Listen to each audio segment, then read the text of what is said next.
చూస్తూ ఉన్నారు కదండి మీరు. ఎస్, సో అద్భుతంగా.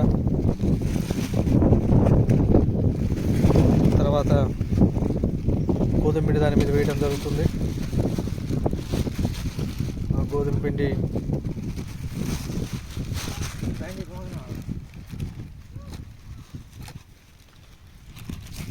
లోన గోధుమ పిండి, బయట గోధుమ పిండి. ఎస్, చూస్తూ ఉన్నారు కదండి. చూడండి ఏ విధంగా గోధుమ పిండి లోన వేస్తూ ఉన్నాడు. ఆ గోధుమ పిండి లోన వేసిన తర్వాత ఆ పైన కూడా గోధుమ పిండి చల్లుతూ ఉంటాడు. ఎందుకంటే అలా పైన చల్లిన తర్వాత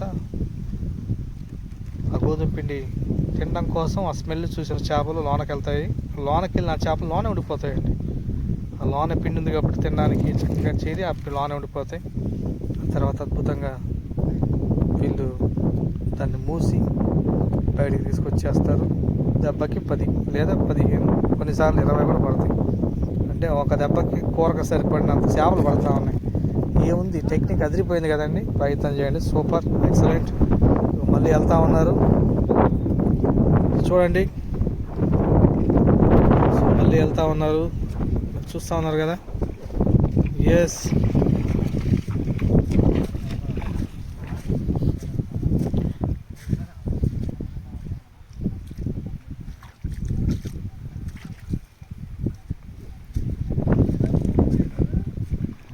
సో వెళ్తూ ఉన్నారు నీళ్ళలోకి. ఆ నీళ్ళలోకి వెళ్ళి ఆ నీళ్ళల్లో లోతు కలిగిన ప్రాంతంలోకి వెళ్ళి ఆ బకెట్లను అలా పెట్టి వచ్చేస్తూ ఉంటారు. ఎందుకంటే ఆ బకెట్లు కూడా వెయిట్ ఉంటాయి కాబట్టి కదలవు, ఎనప బకెట్లు కాబట్టి ఆ బకెట్లు అక్కడ పెట్టేసి ఒక 10 నిమిషాలు, ఎక్కువ టైం కాదు, 10 నిమిషాల తర్వాత వెళ్ళి దాన్ని తీయడం జరుగుతుంది. ఖచ్చితంగా చేపలు ఉంటా ఉన్నాయి, మనం చూస్తూ ఉన్నాం వీడియోస్లో. సో చాలా సింపుల్ టెక్నిక్ ఇది. అదేవిధంగా చాలా చేపలు కూడా పడుతూ ఉన్నాయి. బాగుంది, నాకైతే నచ్చింది. చూస్తున్న మీకు కూడా ఈ వీడియో నచ్చే ఉంటుంది. నచ్చితే లైక్ చేయండి, షేర్ చేయండి, అదేవిధంగా సబ్స్క్రైబ్ చేసుకోండి మను ఫిషింగ్ ఛానల్. ఇలాంటి కొత్త కొత్త ఐడియాస్ చేపలు ఎలా పట్టాలో మీకు చూపిస్తాను. మన దగ్గర చాలా ఉన్నాయి రకాలు, చాలా ఐడియాలు కూడా ఉన్నాయి. చూద్దాం, అవన్నీ కూడా మీకు చూపించడం జరుగుతుంది. సబ్స్క్రైబ్ చేసుకోండి. చూడండి, సో బకెట్లు తీసుకెళ్ళిన బకెట్లు లోన అలా ముంచడం జరుగుతుంది చూడండి. సో అక్కడ ముంచేస్తూ ఉన్నారు, మెల్లగా ముంచుతూ ఉన్నారు చూడండి. ఒకేసారి ముంచడం కుదరుతుంది, తేలిపోద్ది కాబట్టి మెల్లగా ముంచుతూ ఉన్నారు. చూశారు కదా. సో మెల్లగా, ఎస్, మెల్లగా బకెట్లు ముంచారు చూశారు కదా. అలా ముంచేసి వచ్చేస్తారు. అక్కడ కర్రలు ఉంటాయి చూసండి, చిన్న చిన్న కర్రలు, అవి గుర్తు అనమాట. బకెట్లు అక్కడ పెట్టామని గుర్తు వెనక్కి అక్కడ ఉంచడం జరిగింది. ఎస్, ఆ కర్ర కూడా గుచ్చుతూ ఉన్నాడు. ఎందుకంటే బకెట్ ఎక్కడ పెట్టాడో మనకు గుర్తు రావాలంటే, తెలియాలంటే గుర్తుండాలి కాబట్టి ఆ కర్ర పాతారు. సో మనం చూస్తూ ఉన్నాం, వచ్చేస్తూ ఉన్నాడు పాతి. చూద్దాం ఎన్ని వాడతాయి ఈసారి చూపిస్తాం. వెళ్తూ ఉన్నారు ఇద్దరు కూడా బకెట్లు తీయడానికి, బకెట్లో ఉన్న చేపలు పట్టుకోవడానికి. ఈరోజు బకెట్లతో చేపల వేట చూస్తూ ఉన్నారు మను ఫిషింగ్. మీరు ఇద్దరు వెళ్తూ ఉన్నారు. ఎన్ని చేపలు పడతాయి మనం చూడాలి. మరి పడతాయో పడవ, పాపం ప్రయత్నాలు చేస్తూ ఉన్నారు. కానీ బాగా పడ్డాయండి, తీస్తున్నారు. మినిమం 10 నుంచి 15 చేపలు ఉన్నాయి బకెట్లు. ఏదో ఒకసారి 2 సార్లు తప్పుకున్నాయి తప్ప వేసిన చోట వేసినప్పుడు కొన్నిసార్లు చేపలు పడవు. ఎందుకంటే బెదిరిపోతాయి చేపలు.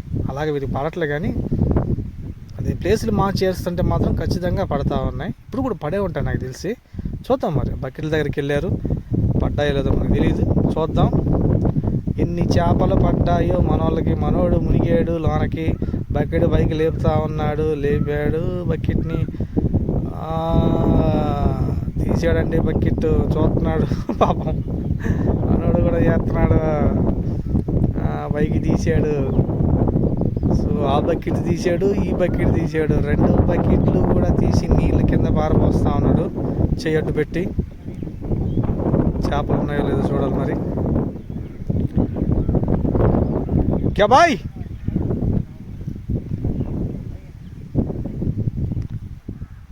చూడాలి. మనోడు నిరాశ, మళ్ళీ లేదంట. ఎక్కడ ఉన్నాయో లేవు మనకు తెలియదు.